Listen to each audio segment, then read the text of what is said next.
Ladies and gentlemen, if we could get started.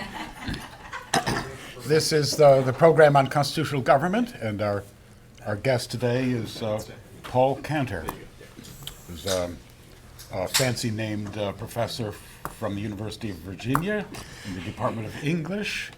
His provenance is from New York. I heard him say the other day, "I'm a New Yorker." That usually means I'm a New York Jew. But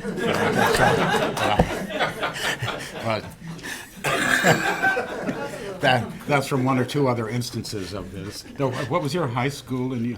Samuel J. Tilden High School. Oh, yes. All high schools in New York are named after presidents, and we never accepted 1876 in Brooklyn. So All right, now that's so. Then he went to Harvard, where I saw him a good deal. And he was an undergraduate here, and also got his PhD in English. He's above all a Shakespearean scholar. He's written a book on Shakespeare's Hamlet, and a book on Shakespeare's Roman plays. That was his dissertation he published, and he's also working now on a new book on Shakespeare in the classical world. And he has any number of articles on different plays of Shakespeare's. But he also has three other things that he does. And one of them is popular culture. He's been called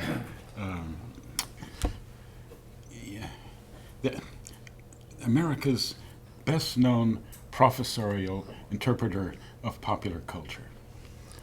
And he's written a book called Gilligan Unbound, which is on Gilligan Island and X-Files, and, of course, The Simpsons, which he picked up from his time at Harvard, no doubt. And other things, too, as he said, again, there's many articles on this. And then another thing he has is his work on romanticism. He's written a book called Creature and Creator, which takes up Rousseau and romantic followers of Rousseau in the 19th century. And that, too, is dressed up or ornamented like a Christmas tree with many articles. But and the third thing is the most extraordinary thing of all, which is his interest in Austrian economics. He started off, I was just hearing, in high school, entranced by Ayn Rand, like so many, except that he saw her in the original, as she was in lectures and not just her books. But he graduated from Ayn Rand and turned to Ludwig von Mises, whose lectures he went to and whom he met, and whose seminar he attended, all when he was a high school student. Nor has he given it up since then. So he's a star figure in the von Mises Institute, and he's recently put out a book. This is an edited book called The Literature and Economics of Liberty, which is based on the notion of spontaneous order that comes not from von Mises so much as Hayek, Friedrich von Hayek. Is he a von too? yes. These von people he likes. So those are his accomplishments. Shakespeare +3, you could put it that way. And he's going to talk today about globalization and Shakespeare's Antony and Cleopatra. So, Paul. Thank you for that introduction. Let me just get a count here. How many of you have read the essay that we circulated? Okay. I will try to take that into account. I'm going to talk a lot about globalization as the more general topic, and then I will get to Antony and Cleopatra, but I won't go into it in as much detail as I do in the paper. Globalization has actually emerged as the central thread in my scholarship over the past decade or so, and unites several of those areas that Professor Mansfield just referred to. And I will say that I first came upon it in working on this book, Gilligan Unbound, whose subtitle is Pop Culture in the Age of Globalization. And I deal in that book with the representation of globalization in American popular culture. Star Trek is the fourth subject, main subject of the book, along with Gilligan's Island, The X-Files, and The Simpsons. And what I uncovered in the course of exploring this was two concepts of globalization that are floating around in our culture. And I am mainly interested in globalization as a cultural phenomenon. Both how culture is being globalized and how people react to globalization in culture. And the two concepts are the Americanization of the globe and the globalization of America.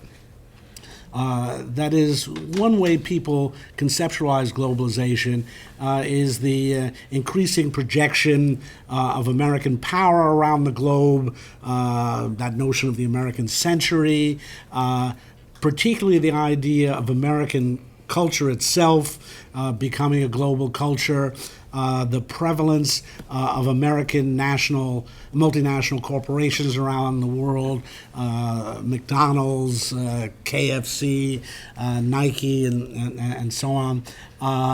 And the fact that you can now go almost anywhere on the globe and see an American brand or franchise represented there. Many people find this appalling. To show up in Egypt and see a Coke sign next to the pyramids. And in my book, I discuss how shows like Gilligan's Island and Star Trek represented the Americanization of the globe. On the other hand, there's the parallel phenomenon of the globalization of America. The fact that America, which even for much of the 20th century was still a rather culturally insulated country, by the end of the 20th century had become very much globalized. In my book, I use The Simpsons to illustrate this, that here in The Simpsons you've got Springfield, the quintessential American small town, and yet the convenience store is run by a man named Apu Nahasapima Petalon. There's a Channel Ocho in Spanish in Springfield. There's a Buddhist temple. Lisa becomes a Buddhist. People from all over the world come to Springfield. The Simpsons travel all over the globe. When you realize the basis of that show and a traditional vision of the American small town, you see how tremendously transformed American small towns have been. And I remember traveling this country with my parents in the 1950s, and you'd end up in North Dakota, and you'd drink some local soft drink and were appalled by the food. Now, I suppose even in North Dakota, they have French wine on menus in restaurants, and they serve quiche. And it's a really interesting phenomenon, the extent to which America has become globalized. Now, it's interesting, both these phenomena, the Americanization of the globe and the globalization of America, are political issues. The right, and this is the funny part, that the right, broadly speaking, celebrates the Americanization of the globe and laments the globalization of America, and the left, broadly speaking, celebrates the globalization of America and laments the Americanization of the globe. And it's kind of interesting because they're really both parts of the same phenomenon. In Gilligan Unbound, I try to transcend the left-right arguments on this. But really, we're talking about the same process viewed from different angles. One of the books I cite in my essay is Tyler Cowen's Creative Destruction, which I highly recommend. I think it's one of the best books on globalization. And he has a very crisp formulation of what's going on in globalization. And it's simply this, that the differences between countries are diminishing, even as the differences within countries are increasing. I think that's a really neat formulation of what's going on in the world today. That, yeah, you travel around the world, things aren't quite as different or as exotic as you were hoping. Again, the shock of showing up in Istanbul and seeing a McDonald's with a local employee of the month certificate over the counter. And, I understand why people lament that, but as Cowan puts it, why can't the Turks have a McDonald's? Why can't they have access to this? And indeed, we see in the progress of McDonald's around the world that people actually, they find that exotic. Things that are boring and local to us become exotic elsewhere. And so that's why the phenomenon looks so strange viewed from within or without. So that's an aspect of globalization that I think, to jump ahead, Shakespeare does pick up on, that in Antony and Cleopatra, he's dealing with the Romanization of the world, the emergence of the Roman Empire under Augustus Caesar, and specifically with the Romanizing of Egypt, but he is equally interested in the Egyptianizing of Rome. Arguably, he's more interested in that. And that's the fundamental way in which I find the Shakespeare play relevant to our time. Now, in fact, once I got interested in globalization, I started to find it everywhere and specifically further back in history. So that I began to question the often presented thesis that globalization is somehow unique to the late 20th century and now the 21st century. According to my notes, Samuel Huntington offers that thesis in his book, The Clash of Civilizations. In fact, if you go back to the beginning of the 20th century, the world was getting remarkably globalized then. Statistics about foreign trade bear that out. It really was the combination of World War I and World War II that put a crimp in a process of globalization that had really started very strongly in the 19th century. And that has a lot to do with the European imperialism of the 19th century, and specifically British imperialism. I teach a course on the fiction of empire, in which I look at a lot of phenomenon that are effectively globalization. Rudyard Kipling is arguably the first world author in English. Many people don't realize he was born in what's now Pakistan. People think he's an English writer. He actually grew up speaking Hindi. His parents sent him back to England for that reason. And he was first popular in India. He really became a model for the kind of post-colonial global author like Salman Rushdie today. And in this course, I do the first true novel about globalization, and that's Jules Verne's Around the World in 80 Days. If you've only seen the movie or movies, I recommend the book because it's quite a remarkable book, which clearly presents all the phenomena that we think of as associated with globalization. I mean, listen to the title, Around the World in 80 Days, and the whole point of that is that was very quick in those days and depended upon new modes of transportation, the completion of a trans-Indian railroad in India, the completion of the transcontinental railroad in the United States. The book is all about modern means of communication, the worldwide telegraph system, underwater cables. It's all about the portability of capital. Phileas Fogg is carrying around 20,000 pounds in cash, and that's what makes possible this global journey. It's really amazing how much Verne understands of what we call globalization in that model. So in looking at the British Empire, I started to see the connections between empire and globalization, and this is before Negri and Hart's book, by the way, and that takes me back to the Roman Empire, which I've been very interested all along because of my work on Shakespeare's Roman plays, but also because Rome is just very interesting. And the Roman Empire really shows pretty much all the phenomena that we associate with globalization. And this I've learned from my travels. I've seen Roman ruins in the Black Sea, in Israel, obviously all over continental Europe. There are Roman ruins in Manchester, England. I've been to only a fraction of the Roman ruins. I'm dying to go to the stuff in North Africa. Things ever settle down there. But you really see exactly the phenomenon we talk about when we talk about the Americanization of the globe, namely the Romanization of the Mediterranean world. And it even had this aspect that appalls many people, namely standardization. Remember the Romans set up a city. It had these two streets at 90-degree angles, and they put in their Roman temples, and they put in their Roman amphitheaters. And I keep picturing Celts in Iberia, seeing this stuff going up.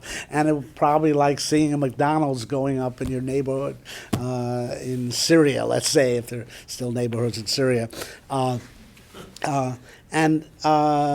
I found this really interesting book. It's by Ramsay MacMullen called Romanization in the Time of Augustus. He's a classical historian. The book is a little dry, and it's got a lot of house plans in it, I warn you. But it's a really fascinating book. And one of the things he shows is this sort of uniformity, not just of city planning, but house planning, how Roman architecture gets spread around the whole Mediterranean world. But what's interesting is, although it's called Romanization, it also features this counter movement. He very much emphasizes, as I believe Shakespeare does, that Romanization was a two-way street. He has a whole chapter on the Hellenization of Rome, and basically argues that although Rome was the military victor over the Greek cities, Roman culture got completely reshaped on Greek plans. And so that when you look at Roman statues, they are marble copies, usually of Greek bronze originals. And in fact, frankly, there are very few Greek bronze originals left, since bronze was melted down for cannon. When you picture a Greek statue, you are most likely picturing a Roman copy of a Greek statue. And of course, Roman philosophy was derived from Greek philosophy. Athens became the school of the Roman Empire. Ovid, for example, was sent by his parents essentially to law school in Athens. He decided to become a poet instead, fortunately. But this is a phenomenon that Shakespeare is very aware of in Julius Caesar. That famous line from Casca, "'Tis Greek to me," when Cicero gets up and talks and it's in Greek. That shows the Hellenizing of Rome, the idea that the cultural elite in Rome prided themselves on knowing Greek. Shakespeare is very careful, actually, to show in Julius Caesar the spread of Greek philosophy in Rome, so that Brutus is identifiably a Roman Stoic, but Stoicism is a Greek philosophy. Cassius is an Epicurean, again, a Greek philosophy. There's a talk of a cynic in the play, and Cicero is an academic skeptic. I mean, Cicero wrote a Republic, he wrote a Laws. I mean, his philosophy was modeled on Greek models. MacMullen introduces this theme that I believe Shakespeare also shows in Antony and Cleopatra, that military victory can be a kind of cultural defeat, or at least the country that conquers militarily does not necessarily prevail in the cultural competition among the nations. And this, to me, really complicates our understanding of globalization. Again, there's a kind of knee-jerk reaction to globalization which suggests that political domination means cultural domination. And again, I think if you look even at the position of the United States, you will see that the United States has been reshaped by its encounters with the global world as much as the global world has been reshaped by the United States. And again, that's the idea that I see prevalent in Shakespeare. Moreover, I've got a long footnote to Macmillan where I try to sum up his argument, and he uses the phrase push and pull. And he contrasts the notion of globalization as a push phenomenon, Romanization, in this case, Romanization is a push phenomenon, with Romanization as a pull phenomenon, by which he means, again, there's this common understanding that Romanization meant pushing Roman culture and civilization and values on everyone around the Mediterranean world. And again, there are aspects of that. Surely the erecting of statues of Augustus Caesar as a god all around the Mediterranean world was a gesture of cultural hegemony, as we'd say now. But Macmillan insists that global Romanization was at least as much a pull phenomenon, that people really liked Roman culture and Roman civilization. And when they saw what a bath was, they said, that's a really cool idea. We wish we had a bath here in Lebanon or in Tripoli. And he actually argues that a kind of a moneyed class, the rich around the Mediterranean, all craved having the latest Roman villa and the latest Roman luxuries, and that you didn't have to force baths upon people, or sad to say, you didn't have to force gladiator combats around people. Once they saw a gladiator show, they came flocking back, and in effect, he shows how Romanization was a market phenomenon. There's one very interesting passage, here I'll draw upon Austrian economics, where he argues that the Romans did not systematically impose their currency on the ancient world. It was a market phenomenon that as long as the Roman currency was stable and represented real value before the emperors started clipping coins, so on, that people voluntarily dealt in Roman currency because it was a very effective medium of international exchange. That would be Mises's regression theorem about the origins of money out of commodities. So I think the Macmillan book is very good for showing how complex Romanization was, and therefore how complex globalization is today. And that's what I find in Antony and Cleopatra. It's a play that very clearly has a vision of one world emerging under the Roman Empire.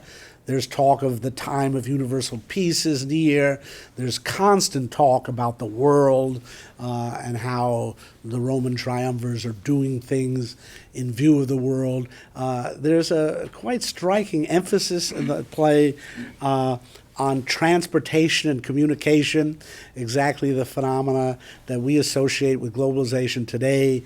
Characters remark on the speed with which armies move across the Mediterranean world, and that was one of the great achievements, first of the late Republic and certainly of the Empire, this building of a remarkable system of roads, many of which are in use to this day, setting up modes of communication.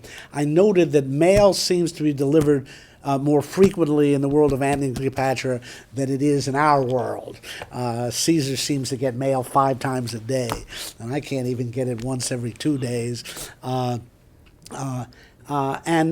moreover, there is this strong sense in the play of what we would call cultural interchange. You see it in terms of religious beliefs. The Egyptians start talking in terms of the Roman gods. The Romans start talking in terms of Egyptian gods. On the issue of suicide, Cleopatra, when she's contemplating it, says, let's do it after the high Roman fashion. She's learned a lesson in Roman suicide. The Romans are absolutely fascinated with things Egyptian. They are especially fascinated by the sexual indulgence and, for that matter, the indulgence in food on the part of the Egyptians, so that when they have a feast, and this is on the continent. It takes place in Mycenae, in Italy. It ripens towards an Egyptian feast, we hear, and the Romans start dancing the Egyptian bacchanals. Indeed, Cleopatra herself is a powerful image of the cultural attraction of the exotic. Indeed, the Romans have a kind of tourist mentality in the work. They've come from a fairly narrow horizon community. The Roman Republic was so focused on martial discipline and military victory. Here, they've finally conquered just about all their enemies, and they can relax and start enjoying life, and Egypt becomes an image of that for them. The religious dimension in the play is particularly interesting. We are in the ancient world with its distinct cities, with their distinct religions. Remember the ancient world, places like Rome or Athens or Sparta or Corinth had a kind of civic religion where the gods were specific to the city. Here in this play, we start seeing a tendency where people call upon all the gods. They call upon the synod of the gods. They are looking for some kind of universal deity that would correspond to this new global empire of the Romans. Cleopatra actually offers such an image in her dream of Antony. She presents him now as a cosmic god, not as a god limited to the city. The sun and the moon are associated with him, and he lights the little of the earth. It is a dream of a kind of universal god who might correspond to the universal emperor. And Shakespeare, in very subtle ways, links this to the emergence of Christianity in the play. I think he understood very well that the events he was chronicling in Roman history here roughly correspond with the beginnings of Christianity. There are 5 references to Herod of Jewry in the play, which suggests this overlap in Roman and biblical chronology. There are a number of buried quotations from the New Testament in the play, which scholars have uncovered. The star has fallen is a reference to the book of Revelations. Antony refers to the bulls of Bashan, who appear in the 22nd Psalm, which is the psalm that begins, my God, why hast thou forsaken me?" Words that Jesus later echoes in the Gospels. There's a lot of interesting stuff going on in this play that correlate the events with the rise of Christianity. And basically I'm saying that, here's a little more Hayek for you, globalization has unintended consequences. It's often presented as a very systematic, planned thing, an example of centralized control, again, let's say the imposition of American culture on the whole world. What the history of Romanization shows, and what I think Shakespeare shows, is that globalization is not such a neat and controlled process, and that it often produces unintended consequences, unexpected consequences. It often produces the reverse of what it appears to be producing. And again, the study of Rome shows that we would think, okay, Rome conquers the world, that ought to mean the imposition of Roman religion on the whole Mediterranean world. And there were certainly gestures towards that. Again, the emperors putting up statues of themselves around the world. Going a little later, Emperor Hadrian, when his favorite Antinous died, he created an Antinous cult and statues of Antinous, who bore a striking resemblance to Elvis Presley, by the way, as Camille Paglia has shown us. There are statues of Antinous you find all over the Mediterranean world, and again, that was planned by Emperor Hadrian. Hadrian's villa is a wonderful example. He created a kind of Busch Gardens or Disneyland representation of the Roman Empire there, a little Athens section in his villa, a little Egypt and Nile section. As it's actually an image of the attempt to make a whole out of the Roman Empire as possessed by the emperor. But on the contrary, there were all these countercurrents. There was an incredible cult of Cleopatra in Rome, a cult of the goddess Isis. The Vatican Museum has a wonderful collection of Egyptian items turned out in Roman factories. Just a wonderful image of the way the world is now. If you go to Athens and buy the little statues of the Greek gods, they're all made in China. And similarly, there are these really beautiful representations of Isis and Osiris and other Egyptian gods, but they're turned out in Rome to meet this demand for Egyptian things. There was a kind of Egyptomania in Rome, starting about the first 50 years of the first century, the last 50 years of the first century BC. And again, I think that's what Shakespeare shows in Antony and Cleopatra, that whatever this process is, Romanization, globalization, it is not simply imposed upon people from above. It's not just a top-down phenomenon. It's a bottom-up phenomenon driven by desire, curiosity, people's genuine interest in the exotic. And that's the way I think we can learn a lesson from Antony and Cleopatra as we perceive globalization today. I think there's too much tendency to perceive it as some kind of systematic, centrally guided process, whereas in fact a lot of it is just a product of what Adam Smith called that natural tendency of human beings to truck, barter, and trade.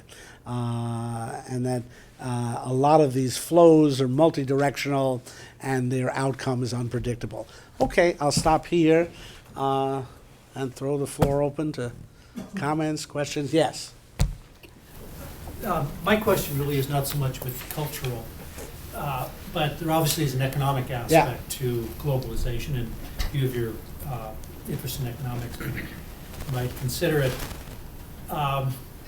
I grew up in a small town in Montana, which was a copper smelting town, which in the 60s provided a reasonably decent income to the people who worked on the smelter. About 30 years ago, the smelter was closed, and the copper, which was mined 25 miles away, was shipped to Japan. And those jobs have never recovered, or there hasn't been anything comparable that's come in. Obviously, that's a story which is filled throughout America. My question is there anything in the Roman Empire that gives any insights into this phenomenon, which I think also a second part of it is, there's a lot of talk about economic inequality, and I think globalization has a fair amount to do with that, because those who are in a position to really seize the opportunity from globalization do very well, and then you have a fairly large group that kind of move downward. Was there, again, any similar type of pattern in the Roman Empire? Well, again, we could get into a big dispute here because essentially I'd say you're questioning the value of the division of labor. And I would argue with you that, in fact, globalization has enriched the world and enriched everybody. Again, a rising tide raises all boats. There are often pockets of problems. They will usually turn out to be a result of government intervention in the market and not the natural, unfettered operation of market phenomena. You know, I can offer you this larger point. What the Roman Empire represented was a remarkable economic integration of the Mediterranean world. Don't know to what extent it was carefully planned, but certainly at the peak of Roman power, people in Iberia could trade with people in Syria. It is an interesting fact that the breakdown of the Roman Empire was an economic catastrophe for the entire Mediterranean world. For all the problems with the Roman Empire, and the main problem was the Roman emperors, who fed off this economic prosperity and did their best to drain it, but even they couldn't stop it. I mean, the prosperity of the Roman Empire is really quite extraordinary. You know, particularly, let's say, around the 2nd century A.D., and it was a result of a kind of free trade around the Mediterranean. It wasn't exactly what we think of as free trade, because again, the Roman Empire was a gigantic taxing apparatus, but still there was a greater movement, again, partially because of the Roman roads, Roman shipping. You had something unprecedented perhaps in human history. And indeed, the Mediterranean as a cultural and economic crossroads was a powerhouse in the ancient world. When, as a result of various factors, the Roman Empire collapsed, and specifically, now this is Henri Pirren's thesis, I should say, the great French historian, that when Islam conquered North Africa, it basically broke up the unity of the Roman world, and there was an economic collapse all over, which produced, it's what we call the Dark Ages. So, you can always find the little town in Montana and the little town in Tunisia. I do think if you're talking about globalization, you do have to look at the big picture. And whatever else one can say about the Roman Empire, and again, it had a lot of nasty aspects. I'm not a big fan of gladiator shows, for example. But I thought you liked professional wrestling. I do, but it's not to the death. That's it's fake. I hope I wasn't disillusioning you there by pointing that out. But the Roman Empire produced a remarkable prosperity. Actually, it's hard for us to understand how well people lived. I've been told world plumbing did not approach the standards of Roman plumbing until about the 1930s. Anyway, so you want to say, well, there's something really bad about Romanization, and that's probably true, but look at the world after Romanization, and it's like everybody's reduced to the bankrupt little town. There's a great scene in Monty Python's Life of Brian that goes to the heart of this, when these people are agitating and demonstrating against the Roman Empire. And so, what did the Roman Empire ever do for us? And they go, well, they're the sewage systems. Oh yeah, the sewage system. But what else have they ever done? And by the time the routine's through, they've gone through 30 things that the Roman Empire has done for them. Again, I don't want to get into, I can't cite you individual statistics, but I do think the Roman Empire can offer us an example that economic integration is largely to the benefit of people. Yes. So So I have a different kind of question. I teach in the English department here, and I'm actually giving a course in the spring called Shakespeare's Rome. I've heard about you. Right. So then you probably know a little bit what I'm going to ask. The phenomenon that you're describing, that military victory is a kind of cultural defeat, is something that the Romans themselves were aware of, Yes. and that they write about at length with anxiety and subtlety. And what I'm curious about is why in this particular paper you've decided not to ask the question why Shakespeare is interested in this phenomenon. So I can envision a version of this, and you've done this in your previous work, where you think, okay, here's a phenomenon that Shakespeare picks up from reading Roman authors, and he's got to have a reason for being interested in that is some way connected to his historical existence in the 16th, early 17th century. And so I take it that you've made a decision in this work, not to take that direction. And I guess, I'm very curious about it because there are a lot of very fascinating transmission issues which, would make your point, I think, in an even more lively way. For example, that Shakespeare is getting all of his data about the Roman Empire from a Greek who's trying to explain Rome to the Greeks as if it's an alien culture. So can you talk a little bit about the sort of historicist aspect, or why is Shakespeare interested in globalization in his own time? Well, I mean, first of all, I think Shakespeare was interested in Rome because it's an incredibly fascinating phenomenon. And if he had no reason in contemporary terms for doing so, I think he would have still been interested in Rome. My own view of Shakespeare is that he had incredibly wide-ranging intellect and specifically was interested in the variety of political regimes. I think he believed that you cannot understand human beings without understanding their politics. And so, for example, he was really interested in the Roman Republic as an alternative to the regime under which he lived. And so, again, I'm getting to your point, but I don't feel I have to. That is, I'm perfectly satisfied with the idea that Rome is one of the most interesting phenomena in world history, and we actually we still respect Rome and are fascinated by it. The way it loomed on the horizon in Shakespeare's day, for example, we do think we're superior as a civilization to Rome. It was not clear in 1600 that Europe had equaled some of the achievements of Rome, including architecturally at that time, and certainly politically.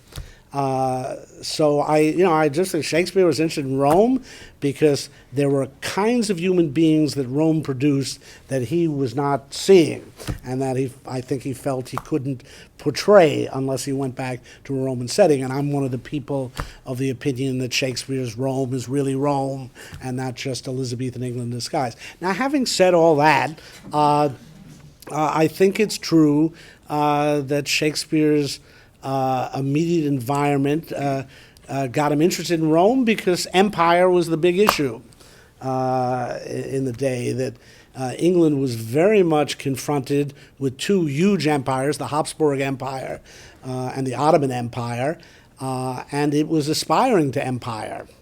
Has a famous phrase, the sun never sets on the Spanish Empire. And that was very clear to the English at the time, and they were just thinking, maybe we can do something like this. And as I always like to point out to my students at Virginia, during Shakespeare's lifetime, the British Empire consisted of some lousy little settlement in Virginia that was barely surviving. And so I think Shakespeare, like many of his contemporaries, like Philip Sidney and Edmund Spenser, was interested in the issue of empire. After all, the Habsburg Empire, the Spanish Empire, had sent this armada to try to destroy England and bring it back within the Catholic fold. I think Shakespeare, interested in empire, he looks at the Roman Empire I'm quite struck by his apparent preference for the Republic over the Empire and his choice to portray the Empire as decadent in its very beginning, which is kind of surprising.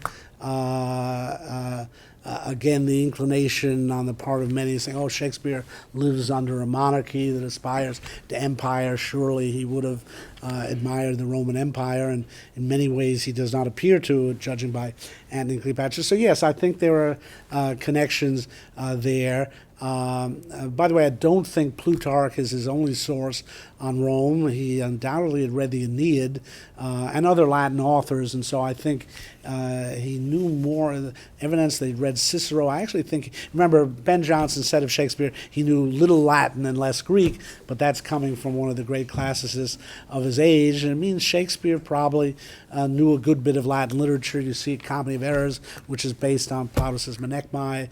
He read Latin. I mean, again, that's what you learned when you went to high school in his day. And so I think he really knew a great deal about Rome. I'm very impressed with his understanding of the details of the Roman Republic. And indeed, I think there was a great fascination with the Roman Republic in his day. Roughly 40 years after Shakespeare's death, England was a republic, and people act as if, that came out of nowhere, because everything you see in Shakespeare's day in print seems to support monarchy, but that's pretty understandable under a monarchy. And so I think, in fact, Shakespeare, I will grant your point that his engagement with Rome is really very much part of his engagement with the politics of his time. Yes? So, with permission, I wanted to ask you a question not about your talk, but about yourself. It's been... What a boring subject by comparison. Yeah, and no, it's been very, thanks for, it's been great to have you on campus this fall, and thank God and PCG for that. And it occurs to me that you're the most intelligent person I've ever met who defends Rand, and or libertarianism. And what's intriguing to me is not that position per se, but how it relates to your Shakespeare and Shakespeare scholarship. And I am skeptical that Shakespeare would be a libertarian.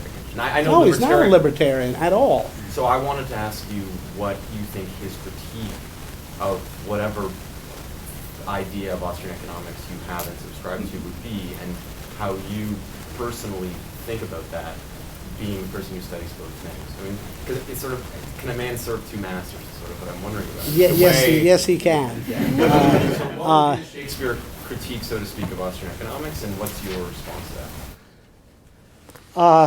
First of all, let me say I don't defend Ayn Rand. I would defend Mises and Hayek.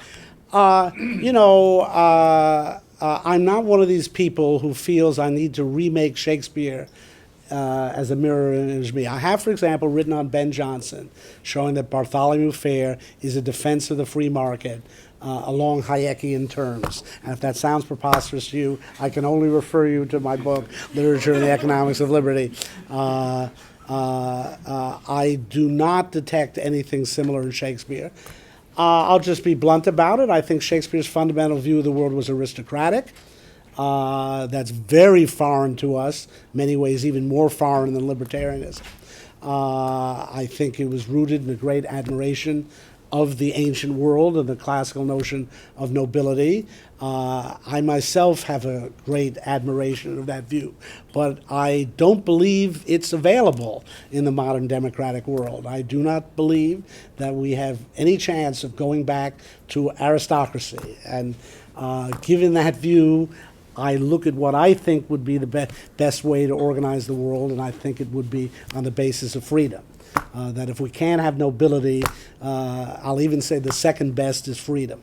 And that's a very simple answer to a very complex question. I'll counterbalance Roy by coming back to the book. I would like you to sort of draw out some further analogs of your thesis, because they seem to percolate all the way down through the play. Aristotle, but especially Hegel, speak a lot about the hierarchical complexity of the relationship between master and slave. And there seems to be something of that complexity between the relationship between the two title characters, because one is nominally by political virtue the master and the other the slave, although there is that reversal there. And then there's the further analog of the complexity between, or the complexity of the relationship between an erotic woman who's also themotic and a themotic man who's also erotic. And then there seems to be this discussion about the complexity of the relationship between naval battles and battles on land.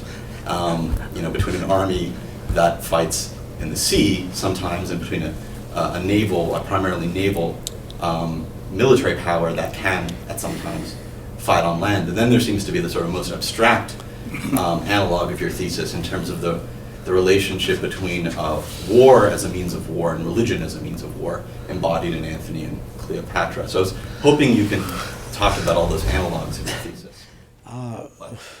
Okay, I take about an hour to talk about all of them, but very briefly, I talk about what I'll call proto-Christianity in the play.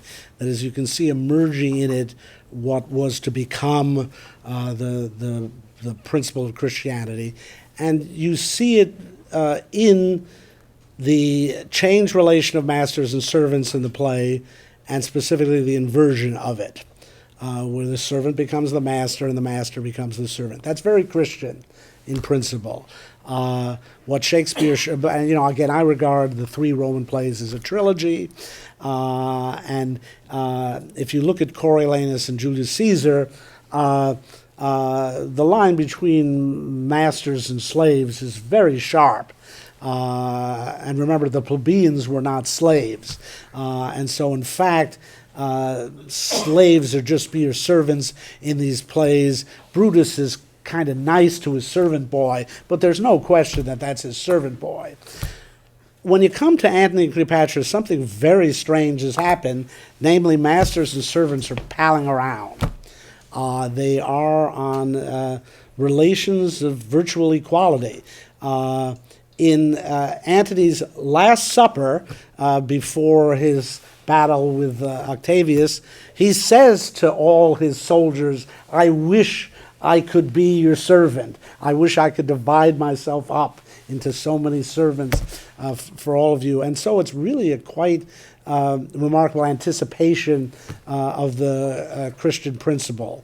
And indeed throughout the play you see all these paradoxes. Death becomes life, defeat becomes victory, weakness becomes strength. I think there's actually a very systematic pattern here of showing the transformation of Roman values. It is indeed, in Nietzsche's terms, a revaluation of Roman values, especially the new idea that weakness is strength and losing is victory. Now, that's related to the whole land-sea pattern in the play, because land represents the old Rome, which was a land-based power, although because of the Carthaginians, Rome did have to develop a navy. But still, the whole idea of a land-based power tied in with the Roman notion of patriotism, defending the homeland, and conquering on land. There is a pervasive imagery in Antony and Cleopatra of being at sea, with the full meaning of that term, the sense that an existing world is dissolving, the old Roman guideposts have been lost, and Antony is a particular example of a character who's at sea now. And I think that's tied with this broader notion of the dissolution of the Roman world in its encounter with this new, all these lands it's met, and especially Egypt. In the essay, I was really quite struck by my own quotation of Marx and Engels, "All that is solid melts into air." That very famous characterization of modernity and global modernity that you find in my favorite book, The Communist Manifesto. Never a day in my life goes by without dipping into that sacred text. All that is solid melts into air. That's the central imagery of Antony and Cleopatra. Now, what were the other? There were two other things. So you have the Hegelian relation between master and slave. You have an erotic woman who's also themotic versus a themotic man who's also erotic, and the complexity of that relationship. Religion as a means of war versus war as a means of okay, war. yeah.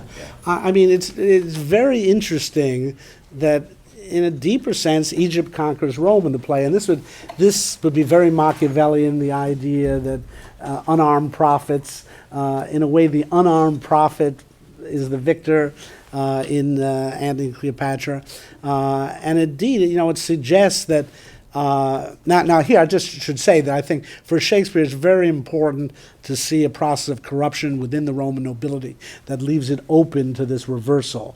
But once Rome is corrupted, and corrupted by its very conquests, corrupted by its very wealth, then you get to this point where the unarmed prophet becomes possible, and the kind of enchanting aspect of Cleopatra prevails in Rome. In deference to other questioners, I think let's do the Eros Thumos thing in private. Yes?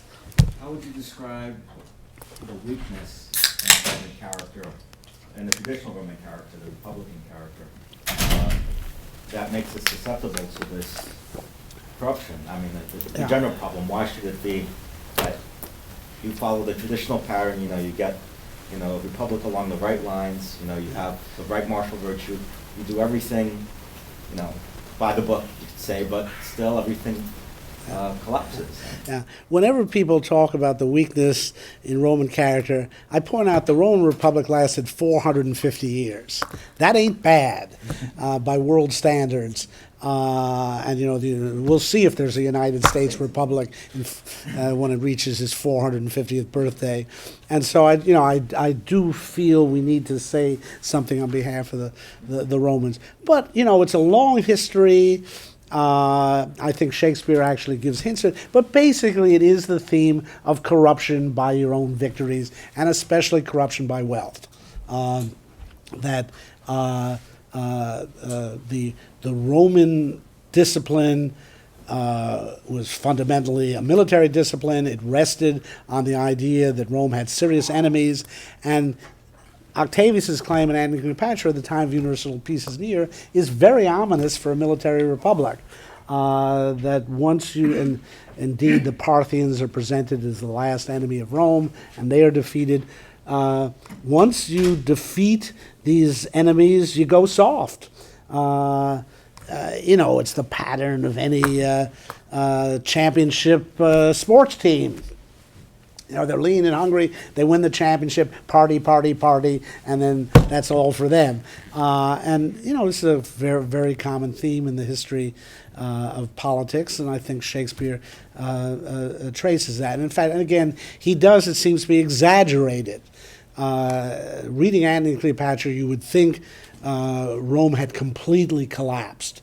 In fact, the Roman army was such a well-honed machine, it essentially kept Rome going for another 4 centuries, and if you see it transferring to Byzantium for another 14 centuries, as kind of the history of Rome is that Roman army was an incredible force, and it survived even under these horrific emperors, though periodically it killed them off to save Rome. So. It's just, you can't be on top forever. I mean, I think the defect that Shakespeare shows in the Roman character, if you will, and you see this in Coriolanus, is a narrowness of horizons. The power of the city depends upon its intense focus on politics and specifically the military. And so you can say, it's the classic story, these people are in effect wearing blinders. They're so focused on war. What happens when they finally see Cleopatra? They go gaga, Lady Gaga. They've never seen anything like this. And you can say they're all the more susceptible to it because they've never seen anything like it. They haven't been prepared for it. So I do think when you compare Coriolanus with Antony and Cleopatra, you see the point that Shakespeare shows how how one-dimensional the Republican Romans were. And Antony and Cleopatra begins with Antony calling for new heaven, new earth. Again, a sign that Christianity's on the new horizon. But that's a great line when Antony says of Cleopatra, would I had never seen her. And Enid said, then you would have left unseen something that would have discredited your travel. How could you go to Egypt without seeing Cleopatra? I often like to perform the thought experiment. What would have happened if Coriolanus had met Antony and Cleopatra? Would he have, just brushed her off? Or would he have ended up just like Antony? Yes? I found your paper really interesting, but I just want to press you on this idea that Shakespeare's proto-globalization is what people today mean by globalization. And I think the key thing about modern globalization is that it purports to be a kind of new historical process that is inescapable and that fundamentally changes the range of possibilities. You talked about certain human types that were available in Rome that aren't available today, and certain political possibilities too. And I wonder whether for Shakespeare, you brought this out well, that the kind of globalization you see in Rome has the seeds of its own destruction within it, whereas modern globalization quite deliberately sets up a kind of society that demands a kind of certain society in order to stay strong as an independent state. Or weak is the case, maybe. Well, I mean, if you don't organize your society in a certain kind of way today, then you're just going to perish. And that seems almost the opposite of what the in fact, my whole point here is to question one concept of globalization partially on the basis of Shakespeare, partially on the basis of Romanization. That is, I'm precisely challenging the thesis that what we call globalization is something unique. As I say at one point, half humorously in the paper, the first time a caveman looked across the valley and said, things are better in that cave. That was the beginning of globalization. And so I really do challenge the thesis that globalization is something unprecedented, and I challenged the idea that it's inevitable or that it's following one course. That's my point about saying that the Romanization history in Shakespeare's play suggests that there's an unpredictable element to this, that it has unintended consequences. That's precisely what's being denied by these technocrats who champion one form of globalization. So, I mean, in that sense, when you say that what Shakespeare shows is different from this vision of globalization, that's exactly what I'm trying to show here. And the world is just not working out the way the technocrats of globalization have been claiming. Now, I'm a big fan of Frank Fukuyama. Did he make it to BC on Monday? No. Of course, no way. Okay, I'm glad I didn't try to get out there, but for it. And so many people have criticized his end of history thesis because I think they've misread it. But modernization was supposed to be this inexorable process, and no one could withstand it. And above all, for 50, 60 years, you had this secularization thesis that the whole world was becoming secular. And then this little thing like Islam erupted. I'm saying you could see something similar in Roman history and in Shakespeare's portrayal of it. You think Rome is putting itself in place for 1,000 years. And that's the way the Romans thought of it. They built that way. Their roads still survive. It's incredible. Our roads survive 15 years.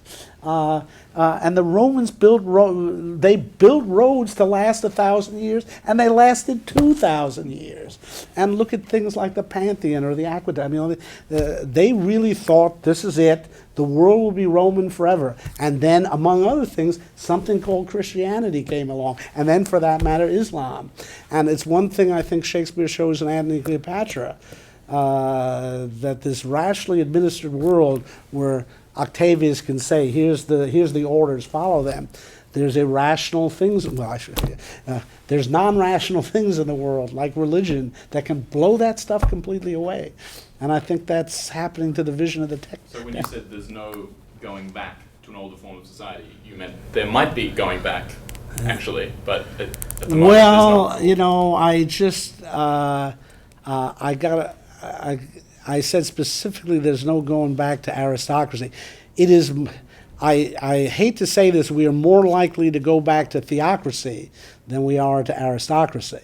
And that's a pretty sad comment on the world. Aristocracy is one of those things where once the cat is let out of the bag, you ain't going to get the cat back in.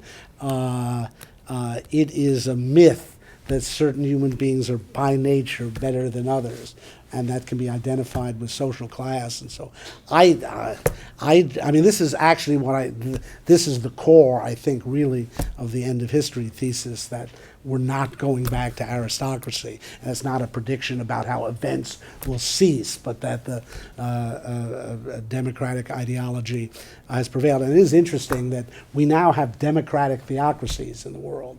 You know, theocracies that have the pretense of democracy. This is a really interesting phenomenon. So I wasn't saying there's no going back. I was saying there's no going back to aristocracy. Again, I could deal with going back to aristocracy. I don't like the idea of going back to theocracy. These are very complex questions. Yes. Oh, there. Oh, We don't really know how popular how popular Pax Romana was in Egypt, since we didn't have opinion polls in those days. But we do have opinion polls these days, and a zombie poll showed that in Egypt, only 5% of Egyptians would like to live in America, and over 90% of them considered the United States and Israel to be their enemies. So you say you can point to 30 things that Rome did for Egypt. Can you point to 30 things that America did for Egypt? 30 billion things? 30 things. Billion, 30 billion, the dollars we've sent them. You know, I mean, I don't want to get, I'm not an expert on Middle Eastern affairs, but, you know, there's probably a lot of medicine in Egypt that saves lives, probably a lot of drugs, for example, that were developed in the United States, probably sent to Egypt on the American dime. There's probably television programs they watch that are American that they like. I mean, opinion polls are very different from actions. I have very little respect when you ask someone something. I want to see what they do. And I don't know that much about Egypt, but I do know about a lot of countries, and they watch American movies, American television programs, they use American goods, they use American technology. They don't calculate that when they answer a poll. So let's see what people do and not so much what they say, because it costs nothing to say something, but it would cost them something to give up American medicine, for example, or American doctors. So again, I'm not saying the United States is a benevolent power that's done all these wonderful things for the world, but it has done some things. The Egyptians might be under Nazi rule to this day if it hadn't been for American power and British power in the 1940s. They were under dictatorship for many years thanks to Americans. Yeah, okay, again, Is that so much different? well, who knows? I mean, I just, They don't know their own minds? I think Yeah. that opinion polls are very accurate. If someone you know, said that about you, that when you say things that you don't really know what you're saying? Look, what I am saying, what I did, I tried to point you to concrete actions. And again, I don't know enough about Egypt specifically to say this, but I would say against an opinion poll are what people actually do. Do they drink Coca-Cola in Egypt? I'm sure they could live without it, or they could. Well, get it okay, from but- urine. but I do don't they- think that's okay, what they could get it from American urine. culture. That's the best you have to offer? No, I mean, again, I'll take American popular culture, I'll take American medicine, I'll take satellite Well, technology. you're in America, but Yeah. that's what I'm saying. Yeah. I don't think Well, the Pax I mean- Americana is that popular in the rest of the world. I'll go back to the scene in Monty Python because it illustrates just what I'm saying. People don't realize the benefits they get. Now, again, I'm not a huge fan of the Americanization of the world, but I am saying it's not a simply negative process, and that what people, in a way, my whole point here is what people say about globalization is very different from what the process actually is. Yes. The globalization of our youth culture, the hip-hop world, Yeah.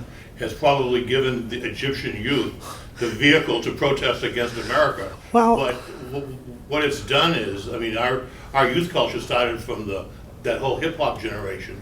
There's Korean rappers, and there's all kinds all over. They could be anti-government rappers or whatever it is. But I think it's good that the Americanization of that youth culture has spread and gave a vehicle for protest, whatever it would be. So American youth culture, hip hop, has probably helped Egypt express what they want. Okay, I mean, famously cell phones and texting were beyond, and all of that's technology that was largely developed in the United States and Japan. And by the, we talk about youth culture, there's a whole fascinating story of the impact of Nigerian music on American hip hop, and again, the flows are multi-directional, and that American popular culture is increasingly globalized. Yes. This is a question more on Egypt. First of all, I agree with you on the thesis. I was in Egypt 4 years ago, and I was in Luxor, so I, about 6 or 7 in the evening, went to an internet cafe, which turned out to be a dingy room up in the second floor of the building. Man, do I know those rooms. With the 2 computers. So I was there, and then there was a young woman who was clearly Muslim because she had on the scarf and very heavily. So I was looking at my emails. So I eventually looked over to see what she was. She was on Facebook. So that was about 4 years ago. So I think that's a good indication of that. But my question really gets back to your analysis of the play and Egypt. On that same trip, I did note that a number of the major temples were built by the Romans. In fact, I think the Temple of Isis in Aswan was built by the Romans, and they were basically indistinguishable from the earlier Egyptian temples. So I think there is clearly that. But then when I look at this play, first of all, it's interesting it takes place in Alexandria, because I think a case could be made Alexandria really wasn't much of an Egyptian Okay, city. it's Macedonian Greek. Yeah, it was founded by the Greeks, and of course Cleopatra was Greek, and the prior 3, and the Roman Empire culture was basically based on the Greeks. So in view of that, can Alexandria really be viewed as the East, which you seem to suggest in your paper? Okay, I mean, the play insists it's the East. In the East, my pleasure lies. There are several references to the East in the play. You're exactly right, and indeed it shows how complicated the whole issue is. Again, a lot of people see the 20th century and the 21st century as the first age of cultural hybridity, and I'm fascinated by the fact that first century BC and first century AD in the Mediterranean world was overwhelmingly a world of cultural hybridity. The Ptolemies, the ruling dynasty of which Cleopatra was the end, were descended from a general of Alexander the Great. So Egypt was ruled by Macedonian Greeks. The Ptolemies kept their bloodline pure through incest. Brother and sister married in the Ptolemies, so there really was a sense of keeping themselves separate from the native population. Cleopatra was famous for being the first Ptolemy to learn Egyptian, to speak it. But very early on, the Ptolemies begin representing themselves as pharaohs. And it's quite striking. We have statues that show this, that they had statues of themselves as Macedonian Greeks with Hellenistic art, but they made a point to maintain their rule in Egypt, to also take on the regalia of the pharaohs, and Cleopatra did that. So we start to get a cultural hybrid, which is, if you will, half Macedonian, half Egyptian. Now again, within the world of the plays Shakespeare wrote, the references are to Egypt. There are one or two references to Alexander the Great that make the connection.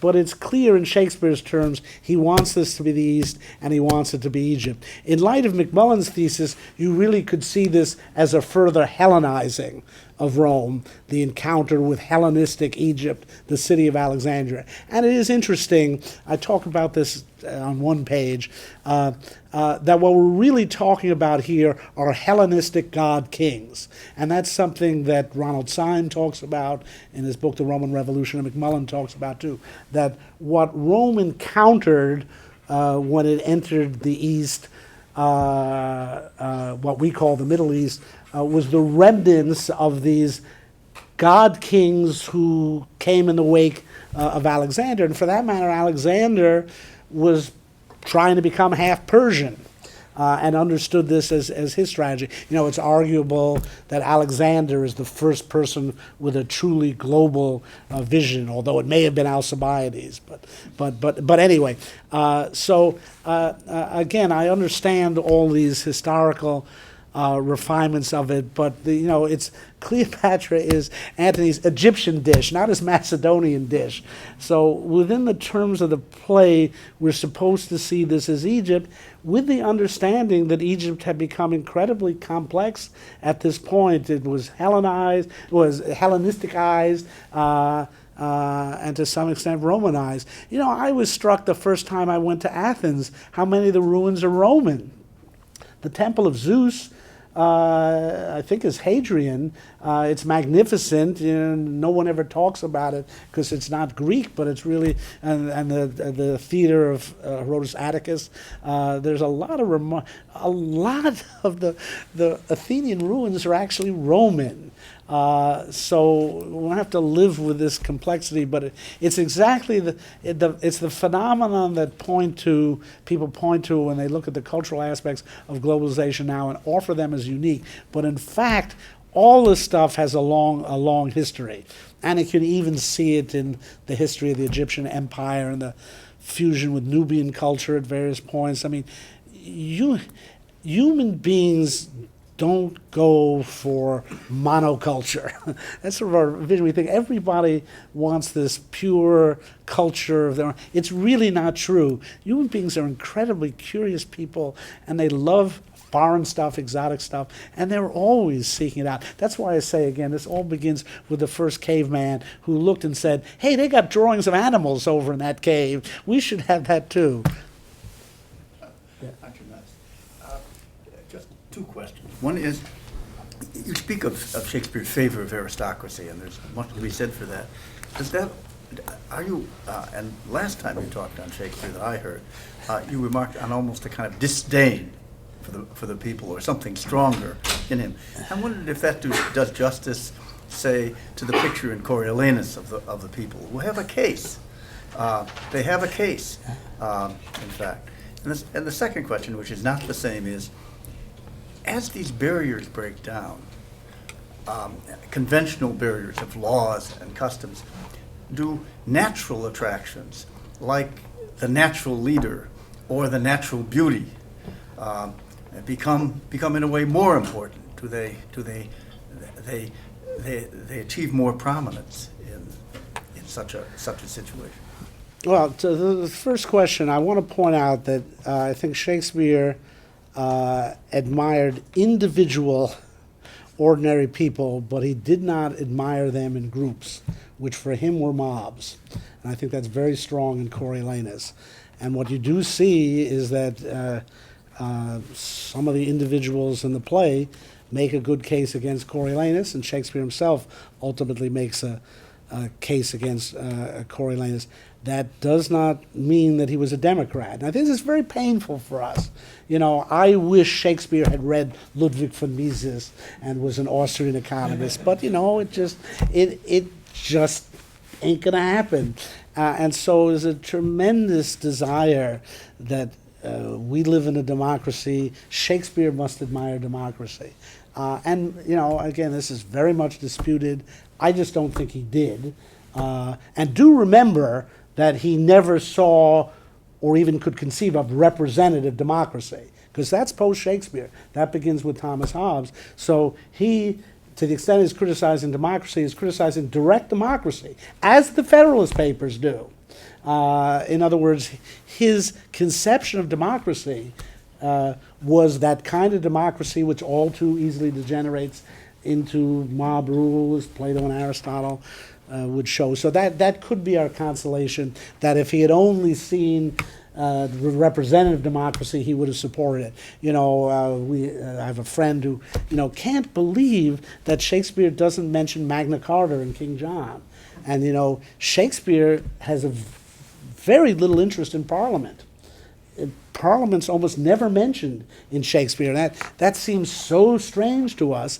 And the answer is it didn't look that important to him in the era before representative government, because Parliament didn't represent the people in rule. It made representations from the people to the king, as Professor Mansfield pointed out in his article, Ancient and Modern Representation. So let's understand that he is dealing with a phenomenon which, if we were honest about it, we ourselves aren't too thrilled with. So again, Shakespeare supported aristocracy, not aristocrats. His plays are filled with phony aristocrats, idiotic aristocrats. I mean, he certainly understood the difference between a true aristocrat and a mere aristocrat by custom. He certainly has an innate feel for the common people.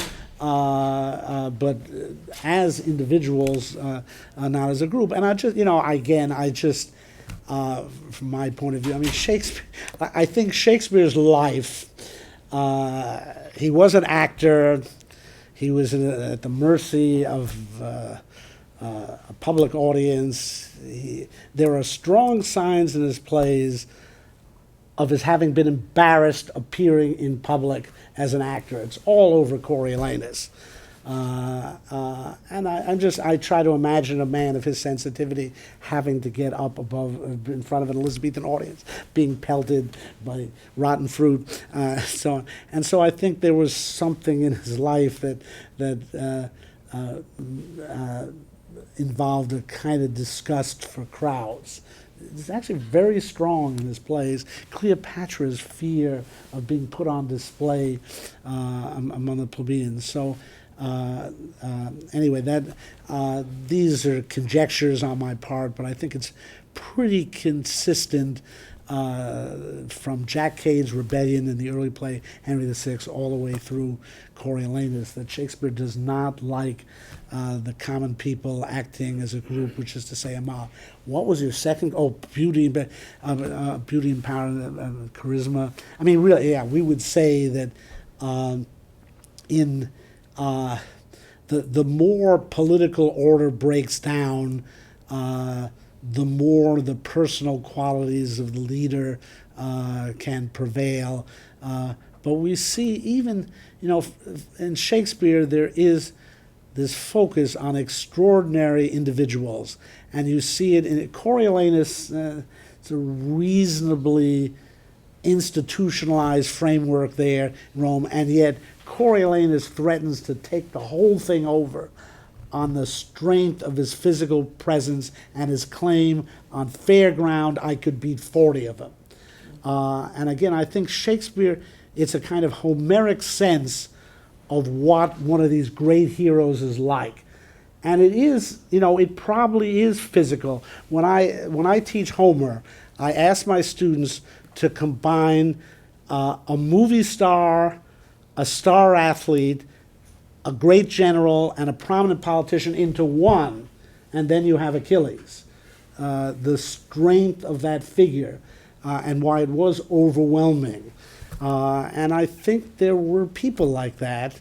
Our world is much more specialized, but that's what the Homeric heroes are, and Shakespeare's heroes have a very strong Homeric element. When Othello appears on the stage and says, "Put up your swords or the dew will rust them," everybody freezes at that moment, because this big, strong guy has just put it on the line. And I think Shakespeare is very interested in that phenomenon. Well, given this, in view of all this, which is, I mean, given that Shakespeare was powerfully motivated by a love of aristocracy, which is king, politics or culture? Is it you spoke earlier of push and pull? Is politics push and culture pull, or is that or is that not quite right? No, it's a very difficult question. I think politics is central in Shakespeare's view of human life. You just have to look at the subject matter of his plays. Of the 37 plays, 10 are English history plays focused on English politics.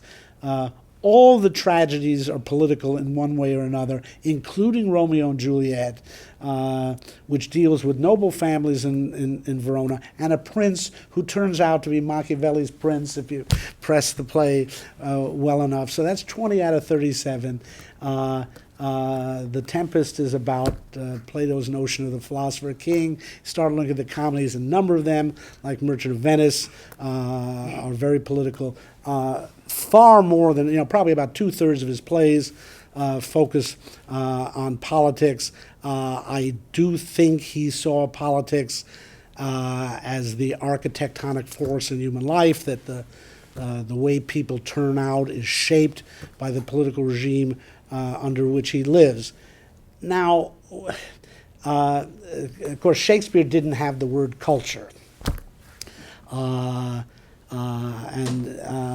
So he doesn't speak about culture in our sense of the term. A lot of other words. Yes, he did.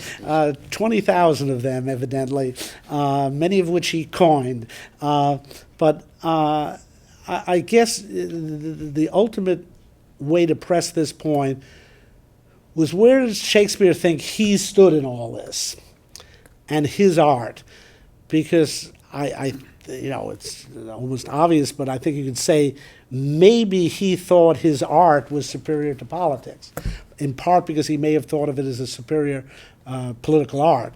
But, there are very strong signs in Shakespeare that, for all his interest in politics and his assessment of his importance, and his admiration for certain kinds of political men, that he very strongly saw the limits of politics.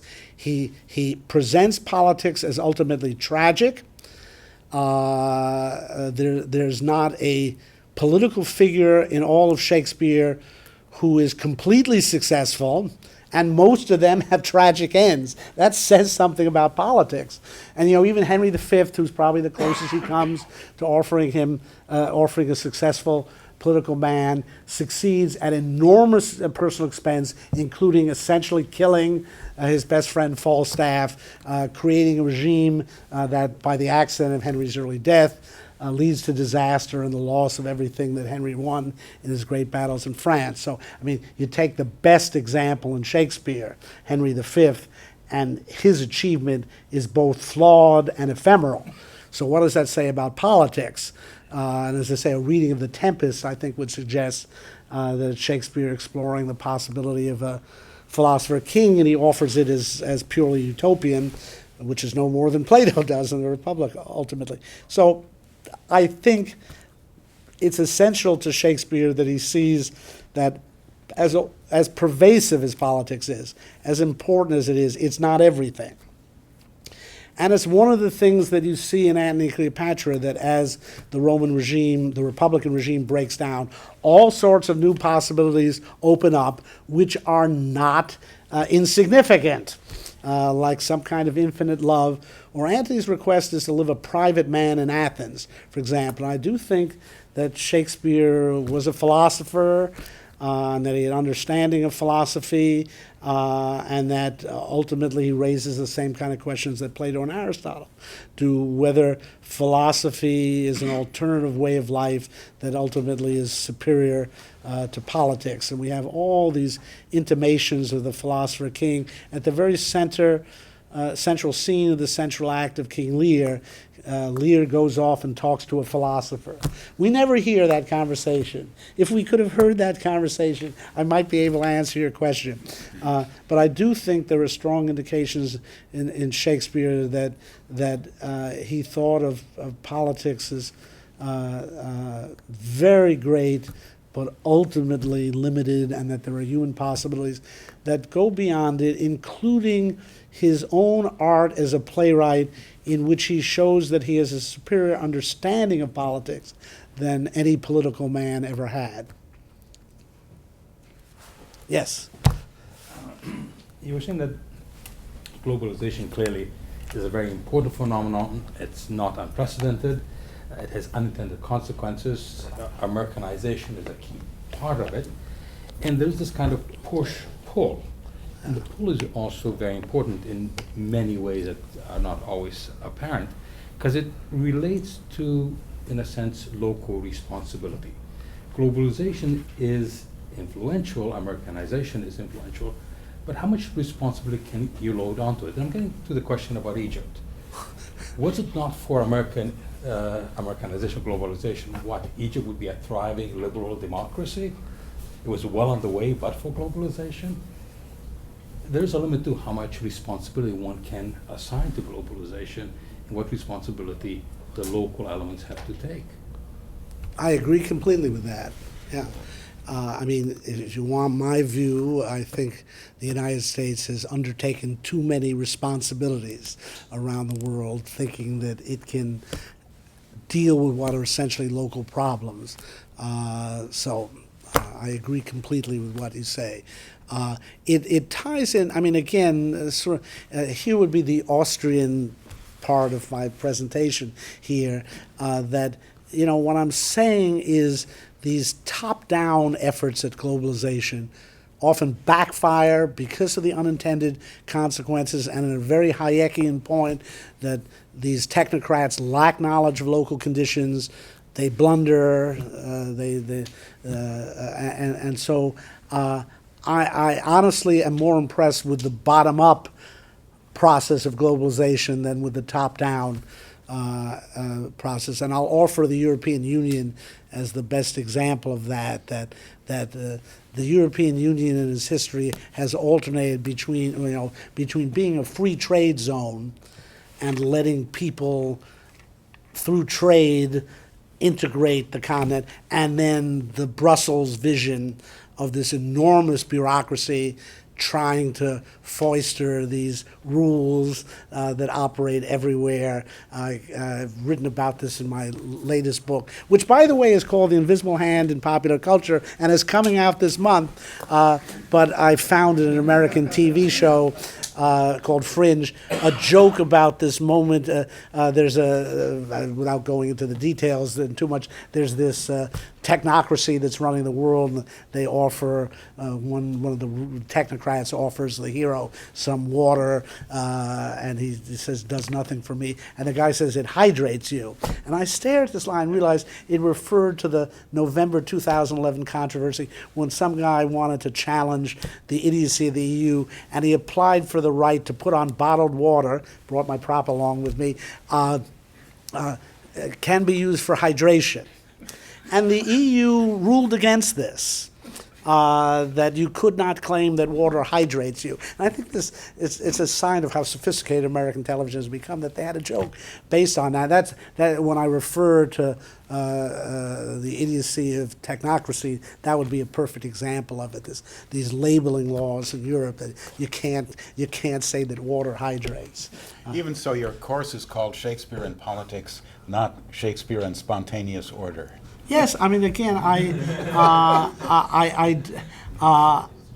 as might be evident from my CV, I don't have a one-track mind. I just, and I really, you know, I did, and I face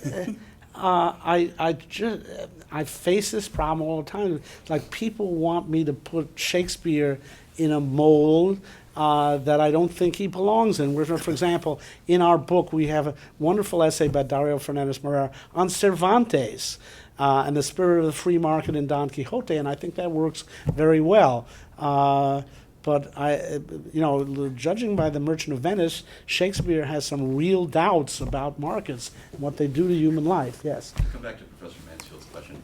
Wouldn't you say, based on your comments regarding Egypt with the relationship between words and actions, that there's a difference between the relationship between poetry and low politics and poetry and high politics, such that with low politics, as you said, actions are more important than words. So the fact that they're filling out these Gallup surveys on Facebook probably means something.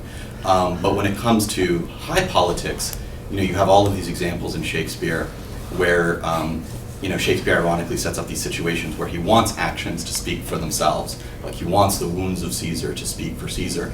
And of course, Antony has to speak for Caesar, and then Shakespeare has to speak for Antony speaking for Caesar.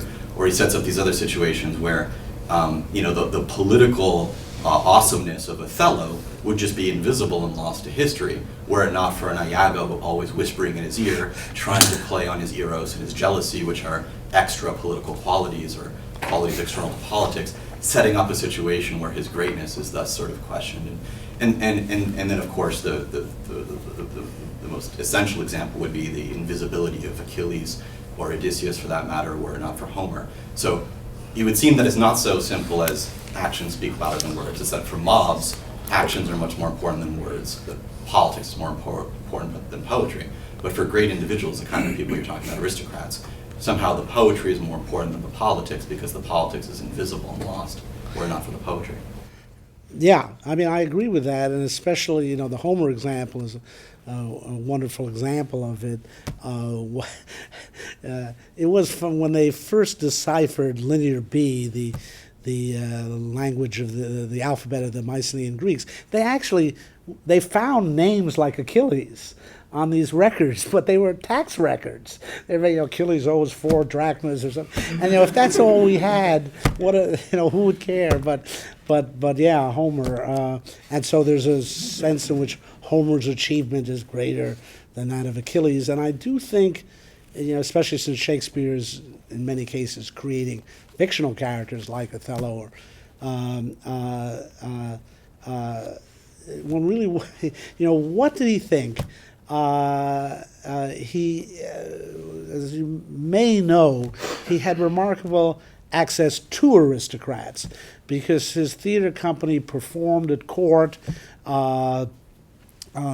It was the most famous, it was the best theater company in all of Europe, so that when foreign dignitaries came, it was like a White House dinner. If you wanted to really show them the time, you had a Shakespeare play, and people by this time knew this guy Shakespeare, that he wrote the best plays. So he certainly encountered aristocrats at the highest level.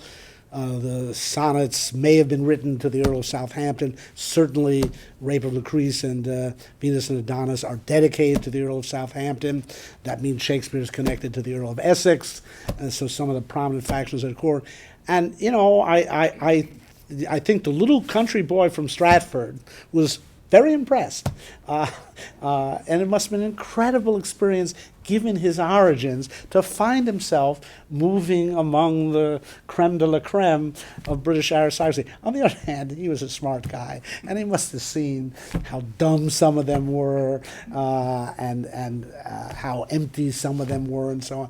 And again, you get that mixture. I just mean to say that at the non-personal level, Yeah. Shakespeare says these wounds do ope their gaping mouths. Yeah. There seems to be this very explicit mockery of the limits of politics, because the wounds don't ope their gaping mouths. Yeah, okay. Even Caesar's don't. Yeah, okay, yeah, and Coriolanus' refusal to show his wounds is similar.